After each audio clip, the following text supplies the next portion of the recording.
دیتی ہے۔ اللہ کے محبوب علیہ السلام کے معنوی نور ہونے میں امت میں کوئی اختلاف نہیں کہ اللہ کے محبوب علیہ السلام جب آئے تو کائنات کی ظلمتیں چھٹ گئیں۔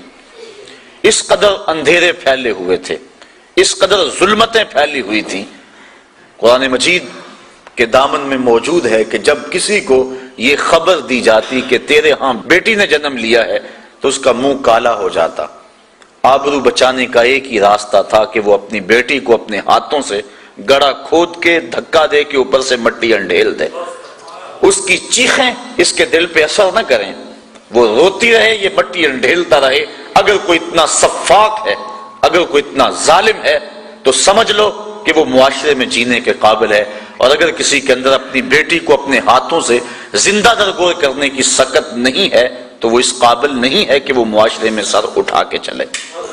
یہ عرب معاشرہ ہے جس کو قرآن مجید فرقان حمید نے بیان کیا۔ اللہ کے محبوب علیہ السلام نے آ کے اس ڈگر کو بدلا۔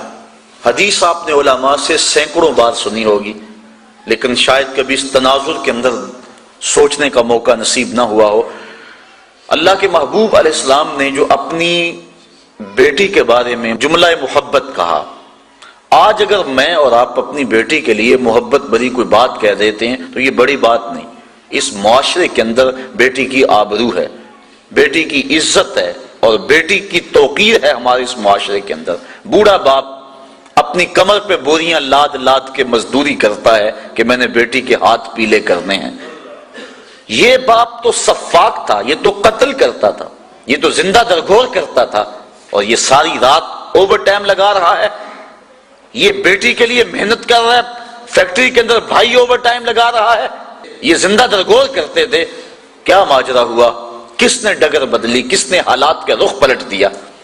14 صدیاں قبل کی تاریخ پڑھ کے دیکھو، وہ جو دھکا دیتے تھے گڑھے کے اندر اور اس پہ افتخار تھا، انہیں فخر تھا، آقا کریم نے اس دور میں کلمہ حق بلند کیا، کہا بیٹیوں کو زندہ درگور کرنے والوں اور منحوس سمجھنے والوں سن لو، فاطمہ تو بدعۃ منی، میری فاطمہ میرے جگر کا ٹکڑا ہے۔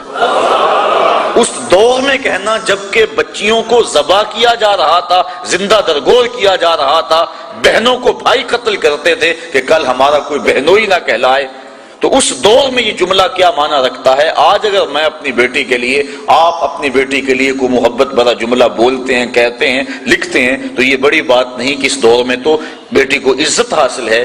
جس دور میں زندہ درگور کیا جاتا تھا اس دور میں حضور کا فرمان کہ میری بیٹی میرے جگر کا ٹکڑا ہے، اور پھر معاشرے کے اندر بیٹی کی آبرو، بیٹی کا وقار بلند ہوا، اور اللہ کے محبوب علیہ السلام نے ارشاد فرمایا جو 2 بچیاں یا 2 بہنیں اللہ کی رضا کے لیے پروان چڑھائے اور ان کا نکاح کر دے اللہ کی رضا کے لیے، قیامت کے دن وہ میرے ساتھ اس طرح ہوگا جس طرح یہ میری 2 انگلیاں قریب ہیں۔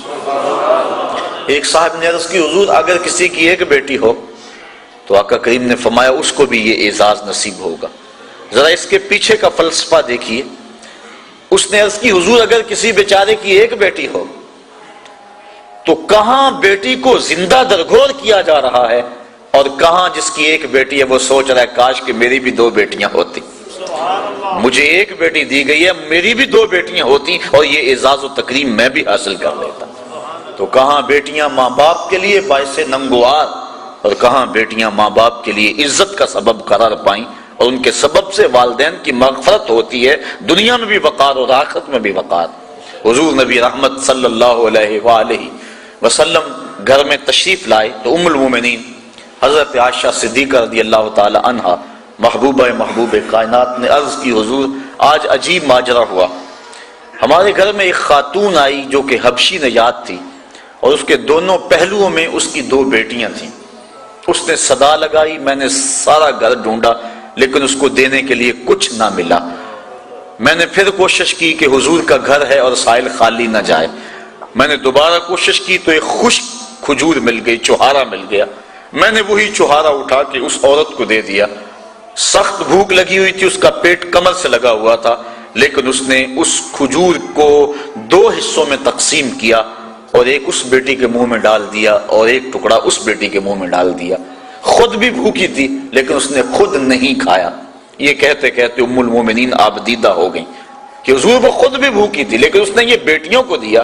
تو آقا کریم فرمایا عائشہ کل قیامت کے دن گناہوں کے سبب سے یہ خاتون اگر جہنم کا ایندھن بننے لگی تو یہ بیٹیاں درمیان میں آڑ بن کے کھڑی ہو جائیں گی.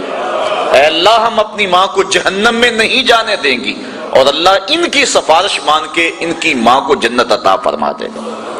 اور حدیث میں آتا ہے امرأہ مردودہ وہ عورت جس کے خامد نے اس کو طلاق دے دی، بدصورتی کی وجہ سے، غربت کی وجہ سے، جہیز کم لانے کی وجہ سے یا کسی سبب سے اس کو طلاق دے دی. اب معاشرے میں اسے کوئی قبول نہیں کرتا، ساری زندگی اس نے اپنے باپ کے دروازے پہ بیٹھ کے گزار دی. اس عورت کو عربی میں کہتے ہیں امرأہ مردودہ، واپس لوٹائی گئی عورت. حدیث میں آتا جب قیامت کے دن اس کے باپ کو جہنم کا حکم ہوگا تو یہ اللہ تعالیٰ سے بحث کرے گی، مالک نہ تو نے مجھے عقل دی نہ تو نے مجھے شکل دی، سسرال نے دھکا دے دیا، خاوند نے قبول نہ کیا، معاشرہ مجھے دوبارہ قبول کرنے کو تیار نہیں تھا، یہ میرا باپ تھا جو میرے لیے مزدوری کرتا رہا اور میری کفالت کرتا رہا، آج میں تو اس کو جہنم میں نہیں جانے دوں گی. وہ رابعہ بصریہ نہیں، عام سی عورت، لیکن قیامت کے دن اللہ اس کے باپ کو اس کی سفارش مان کے جنت کی راہیں عطا فرما دے گا. تو وہ بیٹی جو ماں باپ کے لیے باعث ننگوار تھی، اللہ کے محبوب صلی اللہ علیہ وآلہ وسلم نے اس مرتبے پہ بیٹی کو بٹھایا کہ ماں باپ کے لیے جنت کے دخول کی بشارت بن گئی اور جنت میں داخل ہونے کا ذریعہ بن گئی.